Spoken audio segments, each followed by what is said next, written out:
Sales എടുക്കുന്ന ജോലിയല്ല, sales കൊടുക്കുന്ന ജോലിയാണ്. ഡെവലപ്പ് ദ ഗിവിങ് ആറ്റിറ്റ്യൂഡ് എന്ന് പറഞ്ഞാൽ എന്താണ്? സെയിൽ നടക്കാതെ പോകുന്നുണ്ടെങ്കിൽ പ്രധാനമായി 2 കാരണങ്ങളാണ്.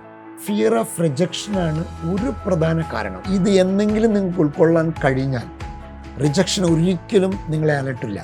അതിനെ മറികടക്കാൻ കഴിയുന്ന ഒരു സെയിൽസ്മാൻ വളരെ കോൺഫിഡൻ്റ് ആയിരിക്കും. ഒരു സെയിൽസ്മാൻ പ്രധാനമായും മനസ്സിലാക്കേണ്ടത് പ്രൈസ് ഫാക്ടറിനെ കുറിച്ചാണ്. എന്താണ് പ്രൈസ് ഫാക്ടർ? പ്രൈസ് എങ്ങനെയാണ് സെയിൽസിൽ ബാധിക്കുക? Price, quality, service. റിസർച്ചുകൾ പറയുന്നത് ഈ 3 എണ്ണത്തിൽ 2 എണ്ണം നിങ്ങൾ പെർഫെക്റ്റായി കൊടുത്താൽ കസ്റ്റമർ 3ാമത്തതിൽ കോംപ്രമൈസ് ചെയ്തുകൊള്ളും. സെയിൽസ് എന്ന് പറയുന്നതിൽ പ്രധാനമായി അളക്കേണ്ട ഒരു 7 KPI പറയാം. KPI എന്ന് പറഞ്ഞാൽ കീ പെർഫോമൻസ് ഇൻഡിക്കേറ്റർ എന്ന് പറയും. എന്താണ് 80-20 പ്രിൻസിപ്പിൾ? എന്താണ് ബാർഗൈനിങ്? എന്താണ് നെഗോസിയേഷൻ?